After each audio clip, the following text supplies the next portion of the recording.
मैं 20 साल में गवर्नमेंट स्कूल में टीचर लग गई थी, लेकिन ऐसा बिल्कुल नहीं है कि मैं ब्रिलियंट थी। नहीं नहीं नहीं, बिल्कुल एवरेज स्टूडेंट थी, बिल्कुल एवरेज।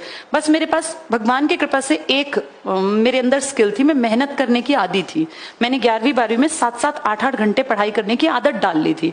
उसका फायदा मुझे ये मिला कि मैं जब अपनी नौकरी की पढ़ाई कर रही थी ना, तो मैं घंटों घंटों बैठने की आदी हो गई थी। तुम्हें भी पढ़ना अपनी आदत में शुमार करना है।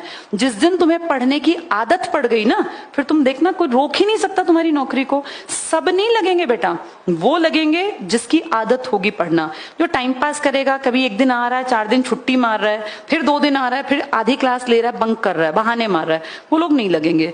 पढ़ना एक आदत बन जाए, लगातार पढ़ना है, लगातार सीखना है। मैंने आज क्या सीखा, मेरी पर्सनालिटी में क्या, आज मेरी नॉलेज में, इंफॉर्मेशन में क्या बढ़ोतरी हुई।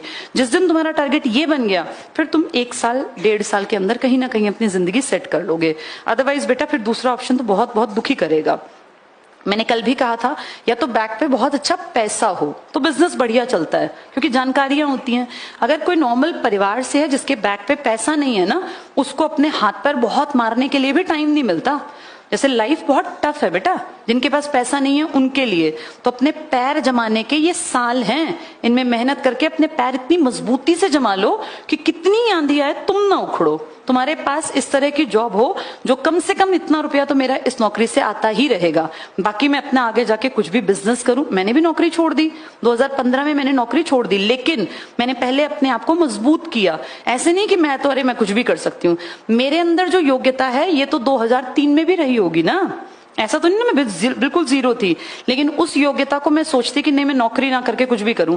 आज मैं जो काम कर रही हूं ना बेटा, इसका बेस मुझे वहीं से मिला। अगर मैं जॉब में ना होती तो मेरे पैर कभी जम ही ना पाते, क्योंकि मेरे पास बैक पे तो कुछ था नहीं। मेरे पिताजी पढ़ाई तो सकते थे, वो मेरे ऊपर 10 लाख ले बेटा तो अपना कोचिंग सेंटर कर ले, ऐसे थोड़ी ना दे सकते थे। तो मैंने पहले अपने आप को मजबूत किया, पैसा कमाया। पैसा कमा के अगर आप वेस्ट भी कर दोगे ना, आपको दुख कम आएगा। पिताजी से लेके आप अगर खर्च कर दोगे ना, बर्बाद कर दोगे, तो सच में उसका गिल्ट जिंदगी भर नहीं निकलेगा मन से। अपना पैसा बर्बाद हो कोई बात नहीं, हम सोच लेंगे कोई नहीं यार कमाया था, कोई बात नहीं, वेस्ट कर दिया, एक एक्सपेरिमेंट कर लिया। किसी से उधार लेके पैसा एक्सपेरिमेंट मत कर लेना। कई बार ऐसा होता है 8-10 लाख रुपए पिताजी बेचारे कहीं से उठा लाए और बच्चे ने डुबो दिए। ये गलत है बेटा। मेरा ये मानना है कि अगर तुमने कमाया नहीं है ना तो बर्बाद मत करना। तुम्हारे माँ बाप की जिम्मेदारी 12वीं तक थी। ग्रेजुएशन में भी मुझे ऐसा लगता है बच्चा अपने ट्यूशन पढ़ाए, पैसा इकट्ठा करे, अपनी फीस भर दे। कब तक पिताजी के कंधों पे बैठ के खाओगे? अगर अमीर है पिताजी तो ठीक है भैया, खर्चे करते रहेंगे, लेकिन अगर पिताजी मजदूरी करते हैं, छोटी मोटी दुकान चलाते हैं, कोई छोटी सी नौकरी करते हैं, तो बेटा ज्यादा पैसा वेस्ट मत करो, तुम्हारा हक नहीं बनता। तुम इतने लंबे तगड़े जो उन्होंने कर दिया ना, खिला पिला के पढ़ा के, अपने आप को ब्लेस्ड मानो। कितने लोगों को वो नहीं मिलता जो तुम्हें मिला हुआ है। सबके पैरों में जूते हैं, सबके तन पे कपड़े हैं। अब मेहनत तो तुम्हें ही करनी है, ना पिताजी कर सकते, ना मैं, और ना ईश्वर करके देगा। अपनी मेहनत करके आगे बढ़ना, ये अपनी जिंदगी का एकमात्र लक्ष्य बना लो।